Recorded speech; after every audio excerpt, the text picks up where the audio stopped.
What's going on, people? Welcome to episode 30 of the Hip Hop Orchestra Presenting. I'm joined by a really special guest today, award-winning radio presenter and DJ, Kaylee Golding. How are you doing? I'm amazing, thank you. How are you? I'm good. How's it feel to be like interviews this time around? You know what? Throughout lockdown, it's been very strange because a lot of people have been like, "Oh, can you come on my live? Can you come on my podcast?" And it's just like a complete switch. So it's different, but it's also like exciting as well. Good. How's lockdown been for you? Do you know what? I haven't found it bad, you know? Yeah. Like it's kind of tested my creativity levels and my production levels. So it's just been nice to kind of push the boundaries and do different things. So like even things like Instagram Live, that weren't really a thing that I was doing that much before. But like throughout lockdown, I really went in on that. So it's just nice to see different ways of living. I got to go back home and spend a lot of time with my family as well, which is amazing. Good. So what about yourself? You know what? Same as you. Like I was still working the whole time, so I never had a kind of break. I'm a teacher by day. I do this run the orchestra plus do this as well at the same time. So, like you, I kept busy the whole time. I've had a couple of weeks off now because of the summer break, which was needed, but I still kept really busy. But how did you find things like Instagram Live and other kind of things? Did you find it all right, or like a bit overwhelming? Do you know what? Yeah, I found it all right. As I said, it was just a case of saying, okay, right, I'm used to doing a lot of in-studio interviews, like going to press days or whatever. And it's kind of just saying to myself, right, am I going to put this on hold? Because if I did from March, I'd still be on hold now because obviously press days aren't taking place like live in the flesh at the moment anyway. So it's kind of making a decision at that point, like what else can I actually do? And to be honest, I've been loving my Instagram lives. I've also been loving the content that other people have been putting out. As I said, like it's really shown who can push the boundaries and stay relevant and still be putting content out there during a world pandemic. Like, yeah, of course, I know. It's brilliant. It's so true that all the content that people are bringing out that's been amazing, hasn't it? It's been so much, especially like the rising of like things like TikTok as well. Do you use that as well, TikTok? Do you know what? Yeah. Here we go. Years ago, when it first even came out, my friend from university called Stuart Armour, he does really well on there. And for ages, he was like, "Kate, get on TikTok. And I just couldn't rock with it. I didn't understand it. I just could not do it. And I'm a big fan of Instagram. Like, I'm an Instagram girl. I love Instagram. And I've been trying because my other my best friend, she loves it. So she's been trying to get me on there as well. But I'm just not down with TikTok. I'm really trying. I just can't do it. And I don't blame you. I'm the same as you because I love Insta, I love Twitter and stuff, but I can't do TikTok. But I know I saw on Insta and they've got that Reels setting now. What's that about? I'm about to ask you the same thing. You know what Insta's like? Kind of takes the best of everything, doesn't it? Like go from like Snapchat to now TikTok, other bits as well. But I see the work you put, the content you put on Insta. It's amazing. I absolutely love it. Thank I love it. And obviously, you've been an award-winning DJ and presenter now as well. Well, I want to ask actually. I know I love to ask people. Have you been working from home this whole time as well, or? Yeah, so I was on, because my daytime job is I'm a radio producer for the Magic Breakfast Show. So I was on furlough for literally, wait for that noise to go. Is it gone? Is it really loud? No, I can't hear anything. Oh, you can't hear it? No, nothing. No, I'm deaf. Okay, wind swept over here. There's like planes, all sorts. So I was on furlough for a few months, and then literally for about 2 months, and then the rest of the time I've just been working from home. Amazing. But then even throughout them 2 months, as I said, I didn't take it as a break. I made sure I was still doing like presenter stuff and DJing stuff. So it's kind of like I feel like I have that many different areas of things that I do that even if one's on pause, it just means okay, take that workload and put it on the other one. Yeah. You know what I mean? You Of course. can't stop. How do you find that switch going from being a DJ to a producer and so forth? Do you find it quite an easy sort of transition to go from one to the next? Do you know what? I do. I think the best presenters and DJs are also people that have been producers. And it's because you have a different mindset. Do you know what I mean? You're able to do everything yourself. So like even like for a radio show, it's like I'm able to edit everything myself. I'm able to video everything myself, like and plan the interviews, prep the interviews. And that's all from being a producer by day. So I just think they're all still really connected, but where I struggle sometimes is in situations that I need to be produced. Yeah. And then that's where I'm like, oh my gosh, this is a different world. Like, okay, I need to step back, take that head up, and then let the producer do their role and leave them to do everything that they need to do. Yeah. Do you find it quite, because I'm kind of guessing that you love to be in control with what you do. And yeah, like, just like me, I love it. But when it's in someone else's hand, I'm like, oh, this is a bit weird. But how do you find it? You see that kind of switch heads quite easily. How do you find it when you switch from being sort of producer of your own stuff to having someone else produce your stuff? How do you kind of find that? You know what? It is so hard. But then the point is, so when I was doing the shows on Radio 1, the lady that was producing me was someone that I went to university with, and oh really? was a friend of mine. So I'm kind of like in situations like that. Mm-hmm. If I can pick my producer and it be someone that I trust, like Palama is an amazing producer, like she's incredible. So if it's someone that I know I can put my trust in, then I'm fine. Like, you carry on, do what you got to do, girl. I trust you. But of course, if it was like someone that I've maybe never worked with before, then I'd probably be a little bit like dubious and a little. Ooh. Because that's the sort of thing that would really annoy me. Oh, of course, can imagine. But did you study producing and presenting and teaching at uni, or did you start from before that? Yeah, so it did start before that, but yeah, I did actually study it as well. So went to university, got a scholarship in London to study radio and digital production. Brilliant. And where did your kind of love for being a presenter and producing DJ come from? Was it stem from like years ago? What kind of inspired you to become one yourself? So yeah, I started getting into radio when I was literally 14, and what really inspired me to get into radio is actually Trevor Nelson on One Extra. My mum used to listen to him a lot and was a massive fan. Used to go see him because he always does like a Boxing Day, event in Birmingham. My mum's been going to that for years. She had all of his CDs. And my mum just loves Trevor Nelson. So I would always listen to him, and I'd like ring up and put in requests as well. And I'd be so excited just to like get through and just be able to request a song. But I knew it had to be old school, so I'd do like Biggie Smalls. That's the old school song that I know, that's the one I'm requesting. And it's just that thrill, and just how I seen him connect with my mom is how I feel like I want to be able to connect with other people as well. I want people to have that same connection that I make their Sunday. Just listening to me just brightens up their day, and then they want to listen to me with their children, and they want to tell their children about my selections. Like, and it's just that incredible feeling that I want to be able to also do the same. That's so good to hear. I love that. How do you feel now that it's your job to make other people happy? How does that make you feel? Do you know what? Sometimes the pressure is on, but I'm quite a positive person anyway. Like, even when I'm pissed off, I'm still like a little bit smiling. Yeah. And people are like, are you okay? But then it's just making sure that I'm constantly present. Sometimes it can be a lot to constantly be on my phone. Like, Instagram is like a 24-hour job, I'm telling you. So sometimes it's a lot to constantly making sure I'm replying to people and that kind of thing. But apart from that, I just love it. I love it. It's just nice to have connections with people, and I'm such a people person that I just love speaking to people and connecting with them. So that's why I do what I do. Yeah, it's good. I was going to ask as well, like, do you think obviously it's a bit of a stupid question, but do you think being a naturally people person really helps you to become a DJ and presenter and producer? Yeah, definitely. I think if you can't talk to people, then how are you going to present? Of course not. Of course. If you can't talk to people. Yeah. So it kind of goes all in one. I reckon if you're a DJ, I think you could get away with just being a DJ without being a super people person. But in terms of being a presenter and even being a producer, I don't think that you can really get into radio if you're not a people person. Yeah. Do you think anyone can get into becoming a producer, presenter, and DJ, or do you think like they have to go down the kind of college and uni route like you did? Oh no, I think anyone can get into it. There's so many different routes. Like, if you speak to different people in radio, there's so many different ways that people go in. The only thing that's always connected is their experience and going out there, whether it's like in student radio, whether it's community radio.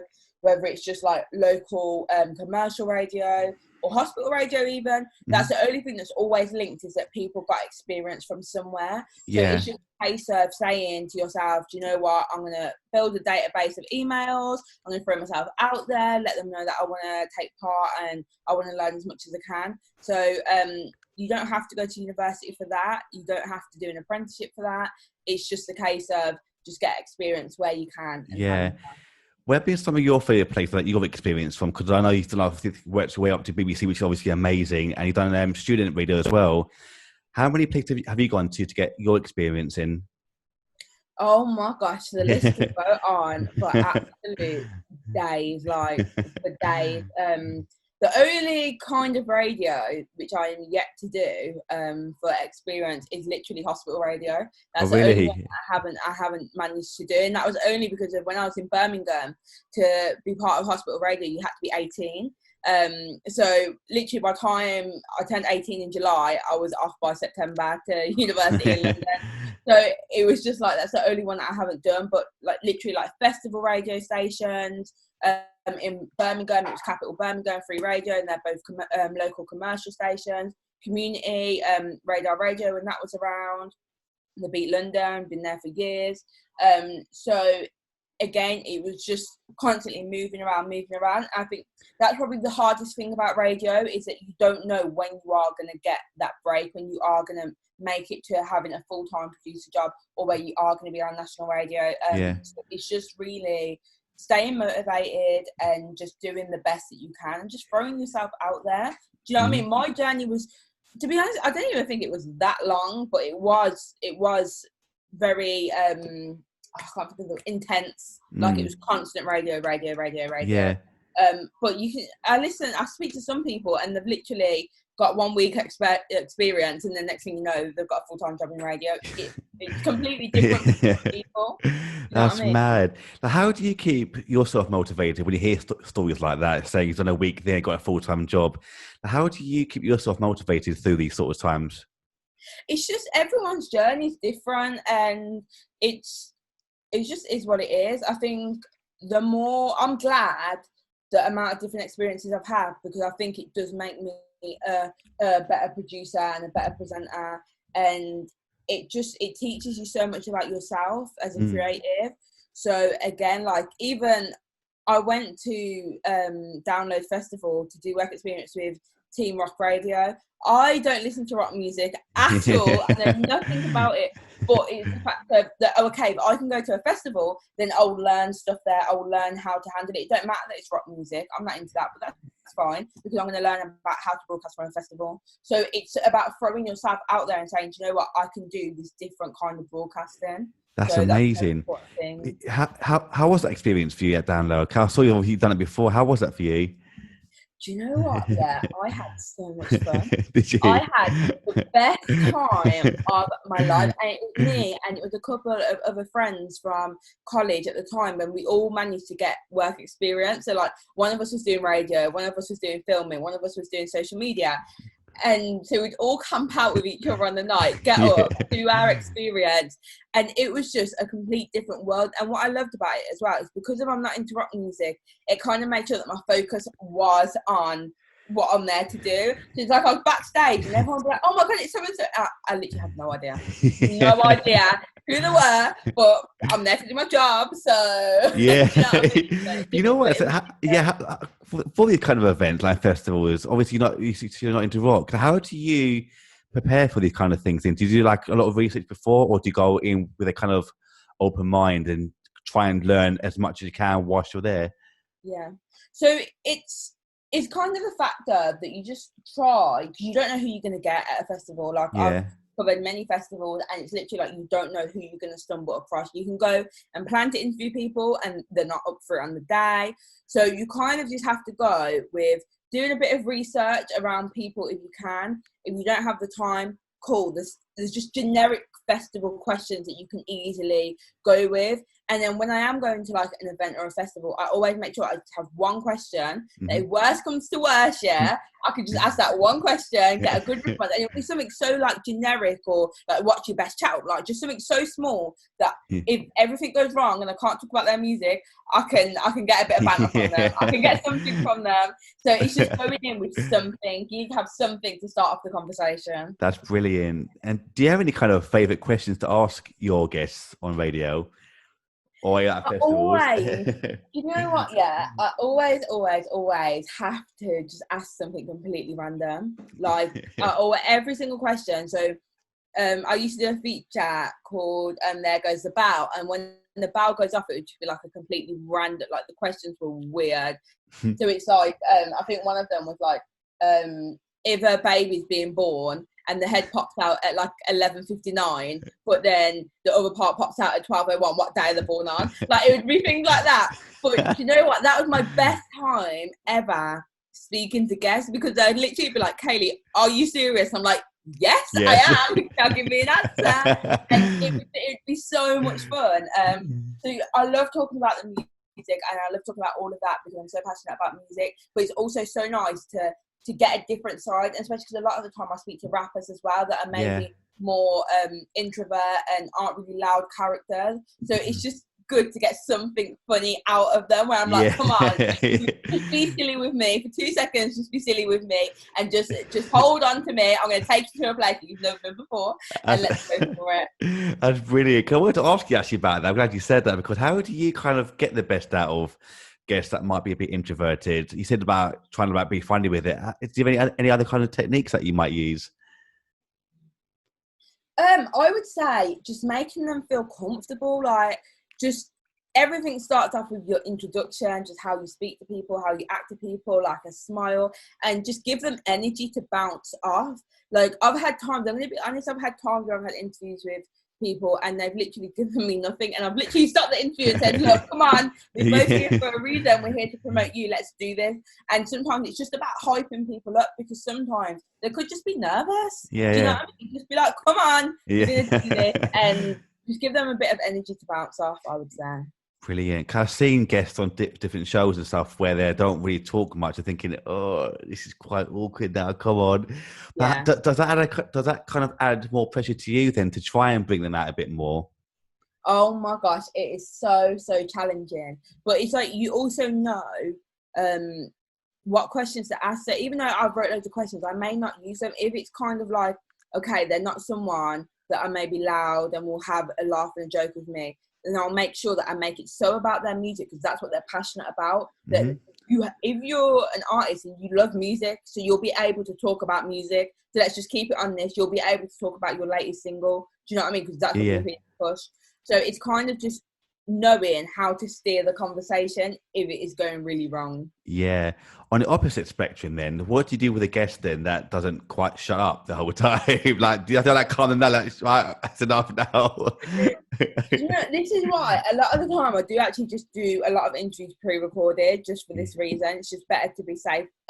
So if someone is just really talkative, then I just let them talk, and it can get cut down anyway. Do you know what I mean? Like, it's better to have more audio than to have less audio. So I'm just like, you know what? We're going to be in here for an hour, then let's do it. Come on, seatbelts on. We're here. I love it. Do you have any kind of favourite guests that you've spoken to over the years? Yeah, I would say Presenting Conan. They was absolutely incredible. And I recently did an interview with Beverly Knight as well. Amazing. For Gadio, to celebrate UK Radio Pride, and that interview was so different for me, because as I said, a lot of the time I'm used to just talking about like music, or we'll have silly conversations, but we spoke about so many different things, including like HIV, losing a friend to HIV, Black Lives Matter movement, and it really taught me a different side to my interviewing skills that I didn't know that I had, being able to have these conversations. And it was just like, we were literally both in tears by the end of the conversation. We were literally crying, and it was just so nice for her to open up and have that conversation with me. That's brilliant, because I wanted to get onto that as well, actually, because that's yours, isn't it? Is it yours, Gadio? No, so Gadio, Gadio is a national radio station. Okay. LGBT station, and then on your gaydar. Gaydar, that's it. So yeah, my baby. Yeah, that's your baby. Yeah, let's talk about that. Actually, when did that all start for you on your gaydar? That started at the beginning of lockdown. I've been wanting to do it for so long, but I could never just throw myself in there to do it. And I was literally just like, do you know what? Me and my best friend, we're going to have a podcast and we're just going to talk about gay stuff. That is what we want to do. Because a lot of the time, a lot of podcasts are tailored towards white men that are gay in terms of the LGBT community. And it's like the black community is so underserved when it comes to LGBT content. So we thought, no, we're going to switch this up. And what I love about the podcast as well, it's just real people. Like, if you go through who we have on there, it's not famous people. It's literally just normal people from the community that has something to say, that has something that they want to talk about. So whether it's about being bisexual, whether it's about working on a gay scene, what that's like, whether it's about running an event on the gay scene and what that means to be part of a community like that.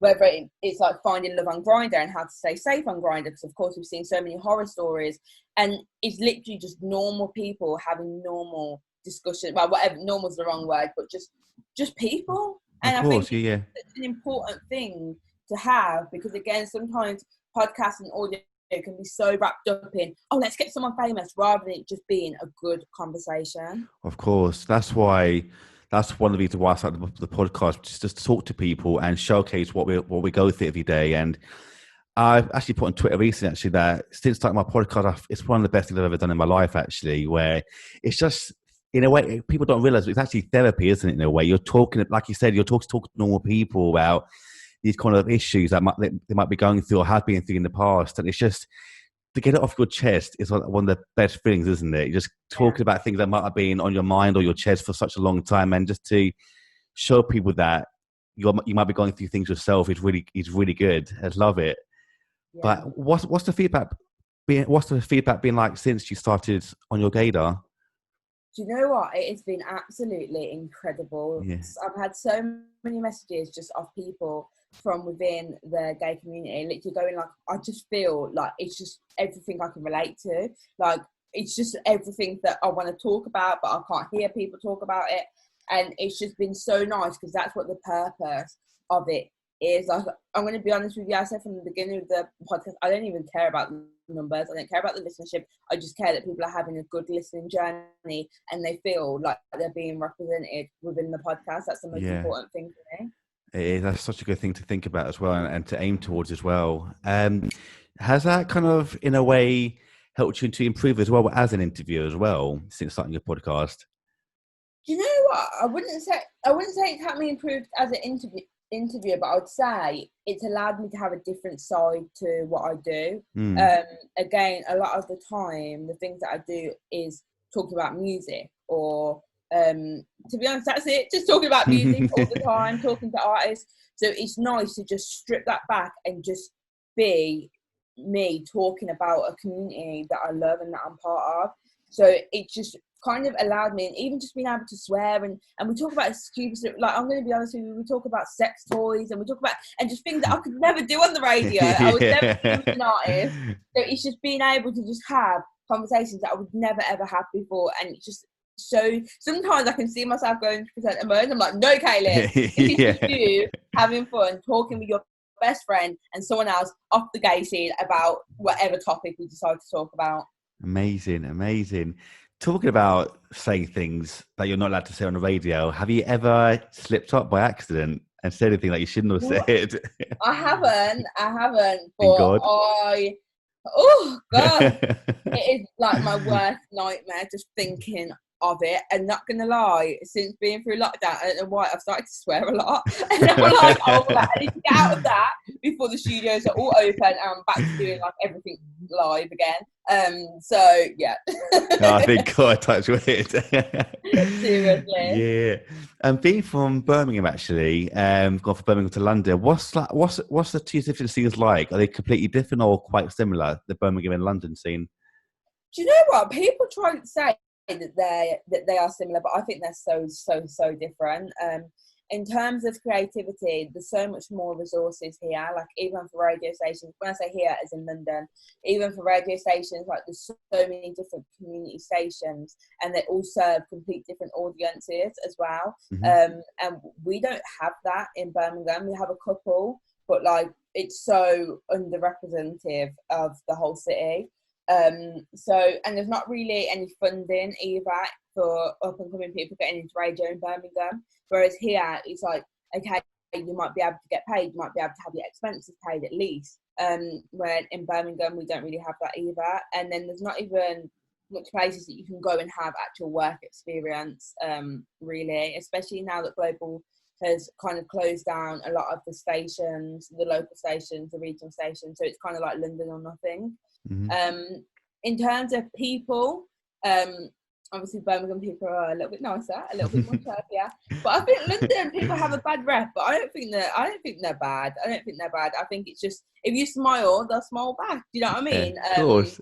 So yeah, I don't think people make out like, oh, London's so rude. I don't think London's so rude at all. So obviously it's more pricey. Like you cough and that's £20 spent. You walk, that's £100 spent. Like let's not lie, let's not ignore that part. It is more pricey, but and even like DJing's different as well. In the sense that Birmingham, it kind of takes a little bit longer for music to reach, I would say, in Birmingham. Whereas in London, maybe it's because of all the different radio stations and because of all the different events and so much live music going on, that it's kind of people are more up to date and very receptive to up and coming music as well. Whereas Birmingham's a little bit like, we want to hear what we know. So especially like in clubs and stuff as well. So it's just, they're just different, but not majorly, but a lot. Yeah. And do you feel like any places in particular might be on the rise in terms of brand new artists coming through? Like, do you have any kind of areas that you feel like the next batch of amazing artists will come through? Birmingham. You know what? It's so weird because our music scene literally has ups and downs in the sense that like everyone's eyes will be on Birmingham and then no one will care about Birmingham, and then everyone's eyes will be on Birmingham. But there is so much talent in Birmingham that is ridiculous. I think sometimes where Birmingham artists struggle is with the actual like business management side of things, and they don't really know how to push their music or how to like plan things properly. And I think once Birmingham artists as a whole master that, I reckon the scene will be stronger than ever. Amazing. Do you have any kind of particular favourite artist from Birmingham? Okay. I absolutely love Mr. Mackey. He's been doing his thing for ages. He's absolutely incredible. If you're into your R&B, slow jams kind of vibe, now check out Ricardo Williams. He has an incredible voice. Oh my gosh, he has a set of lungs on him. He's so good. Also, if you're feeling R&B, then Karina Diaz as well. She's incredible. If you're into like your more drill kind of sound, the Millions is doing his thing at the moment as well. Tana, oh my gosh, he's doing his thing right now. So there's literally something for everyone, to be honest, in Birmingham. Definitely. Amazing. What do you kind of listen to at the moment? What's your thing at the moment? Do you know what? I'm a drill queen. I love it. I love it. I try not to love it so much, and I just can't help it. That's whatever you like it is. Right? I know, but I try to like say, oh, let me listen to other stuff as well. But it's just at the moment I absolutely love it. Oh my gosh, I am loving like US female hip hop at the moment. Like, oh my gosh, City Girls, Megan Thee Stallion, Sweetie. It is like, and now Cardi B is back. I know. It's like yes, give me all of it. I'm here for absolutely every piece of it. Keep it coming. I'm loving it. That's amazing. Talk about other female artists. Is it artists in general? Do you have any kind of dream artists you would love to talk to? Do you know what? See Beyonce, I love her. I love her. I am like the biggest Beyonce fan ever. And my biggest dream ever is to literally be able to interview her. But I am scared that I would literally pass out. I'm scared that I would be like, right, so I'm with Beyonce, boom, gone. So that's my only worry. But she is an absolute queen. Like, that is my dream to happen. That's brilliant. Who's been like, what's been some of your favourite events that you've had the chance to work at? You mentioned obviously Download earlier. What's been some of the other favourite events you've had the chance to be at? Reading Festival was so much fun. Like, I've been doing Reading Festival for the past couple of years. And do you know what? When I first went, I was just like, oh my God, everyone's wild. How do I handle this? And it was kind of like, do you know what? Let me throw myself in there, just have some fun. So now it's like a tradition. Every year I just go to Reading and just get chat up lines. And like the videos are so funny, like they're actually hilarious. Because as soon as people see a microphone in a festival, all they want is to grab that microphone and say something that probably makes no sense. But I've had people rap at me, I've had people sing at me, I've had people like break dance. I'm like, oh my gosh, what's going on? But I'm here for it. So I never know what I'm gonna get. That's brilliant. How many times have you been now? So yeah, this year would have been my third, but obviously everything went wrong. So 2 times so far. Oh man, where's your dream festival to go to? Have you been at places like Glastonbury as well, and Isle of Wight Festival as well? Oh my gosh. Do you know what? A couple of times I was meant to go to Isle of Wight. I had press tickets to go, but it's just so far. it's so far. But and I would love to go to Glastonbury. I haven't had the chance to go to Glastonbury yet, but I would absolutely love that experience. Amazing. Weren't you featured on Mr. Jam's show as well at one point as well? Yeah. Mr. Jam show. Yeah. How was that? That was incredible. Like, hearing your mix on national radio. And what's so good as well is because of obviously my family in Birmingham. Like, you can choose it at the same time as me and not online, like on your actual radio. You can do it. So yeah, it was absolutely incredible. That's amazing. How do these kind of experiences make you feel? It must feel like over the moon when you hear your voice on radio, like these major stations. I mean, yeah, it's such an amazing feeling. Like, it's just nice. And even like hearing your mixes and seeing people tweet and see people say like, oh my gosh, like, you've made my day, I'm really enjoying this. And it's just having that, like, someone somewhere is like vibes in to your work. And that is just such a good feeling. That's the best thing, isn't it? I remember me and the orchestra been on a few times, and it's like sometimes I used to feel quite awkward, like hearing my voice on radio for the first time. But how did you feel about that when you first heard your voice to now? Like, did you feel all right listening to yourself back on radio, or was it quite an all right thing for you? To begin with, I didn't, and that's why I stopped presenting as well. So like, the first time I ever done radio, I presented and produced like within a week of each other. Wow. And listening back to presenting, I was just like, oh my gosh, this is not cute. I hate it. Oh my God. And I literally didn't present for about like 4.5 years after. Just like, I don't like it. But then it's kind of like, then when going to university and doing like student shows, I was like, oh my God, no, I've got it back, I could do this, Brilliant. This. So sometimes you just have to let your insecurities go, because the thing with radio is that you have people with good voices and you have personality. Sometimes, like, you may not have the best voice and from your accent, lisp, all of that, but at the end of the day, good energy and a good personality can always overrule that, because you can go and get so many people with good voices. They're not all on the radio. Yeah. So, of course. Like, who has kind of helped you in your journey so far? Have you had like kind of any mentors along the way, or have you kind of like picked and learned from? Yeah, I've had so many. You know, I've had so much support throughout my journey. So like when I first come to London, Nadia J, so she's looking after One Extra Breakfast at the moment. She's the one that got me work experience at the Beat London, and just really took me under her wing and supported me ever since, and just helped me find my feet in radio in London. Sasha Brooks, she's the one that got me to do work experience at Capital Extra and Capital Birmingham, and took me into the studio, taught me how it worked. Like, I had no idea before she taught me how it works. DJ KC, another one, she taught me how to edit. So it's just so many different people have just had my back. And I see a lot of people talk about the lack of female support or whatever, but I have literally been supported left, right, centre by some amazing females in radio. And even now, like, I still have people that are just like supporting me, mentoring me, like saying, oh, let me listen to this, let me give you feedback. And it's just so nice, because when you know you have a team of people behind you, it's just like you will never slack, because someone somewhere will keep pushing and keep you going. That's brilliant. Have you ever kind of felt overwhelmed at any point in your journey about what the amount of work that's come your way, or what you've had to do to get to this point in your journey?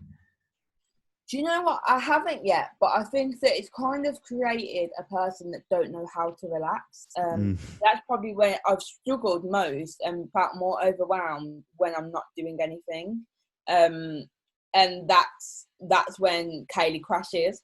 So it's really, really strange, to be honest. Like, I can't stop working from when I get up. Like, I get up at like 5:30 a.m., go to bed at 10, and every single second I will have a laptop on me or a phone on me doing work. On holiday abroad, I'll still be doing work. I can't let it rest. I don't know what. I can't stop. So it's mad, because I have just created a workaholic within myself. That just one day, hopefully, I'll be able to say, do you know what, I can rest. I don't want to be one of them. Do you know when people talk about their parents and like their parents are constantly working? I don't want to be that girl. So that's something that I need to learn how to do. Do you think that's come from moving to London, actually? Because we know it's like a really fast-paced place to move to. Do you think that's kind of been ingrained into you since you moved to London, or was that kind of before you moved here? Before, I think when I told my mum that I want to get into radio, she was so excited. She was like, "But you need to know this is going to be hard. Like you have to really go for it." And it's one of them industries that you can't just do it half-heartedly. You have to go in and jump in the whole way. So ever since I made the decision to want to get into radio at 14, I have literally just been on it the whole time. And even like before, when I was like 16, I'd be studying, doing work experience at Capital Birmingham, and then also working a job to be able to afford to volunteer as well. So it's like there would not be one day off. It would literally be college, job, or work experience. Like, and I've just been like that the whole time. Yeah, because I'm exactly like you. I'm a workaholic. Cause I'm exactly the same as you, where I'm a workaholic. I've always got to be working on something. Even on a day off, I've got to be doing something. But what have been some of the sort of best lessons you've learned throughout the years of doing so many things at the same time? Put notes in your phone. I think that's a really important part. Every single day, like, I run off a to-do list, and it's just a reminder of different things for me to do. And I never stay on anything for too long. That's why I'm constantly doing a little bit of everything, because I think sometimes when you stay on things for too long, that's maybe when it gets boring or your concentration goes downhill. So it's literally, I'll say, okay, maximum an hour on this. That's it. Then you go to something else, you do something different. And I think that's the most important thing, because it keeps you going, it keeps you fresh. And whenever you have fresh eyes on anything, you will always have a different mindset than if you sat there for 2 hours on it. Yeah, true. I love that. And you know what? I love to finish on great notes, like great advice. But before we go, though, how can people find you on the socials? Perfect. Right. Yeah. So Instagram at Kaylee Golding. That's KayleeGolding. And then Twitter's the same, but you just have an underscore like to end. So at Kaylee Golding underscore, because someone took at Kaylee Golding on Twitter and I can't get it. So just put the underscore and then you'll also find me. Oh, amazing. But before we go, though, I want to say thank you so much, Kaylee, for being a part of the podcast today. I really loved it. Thank you so much.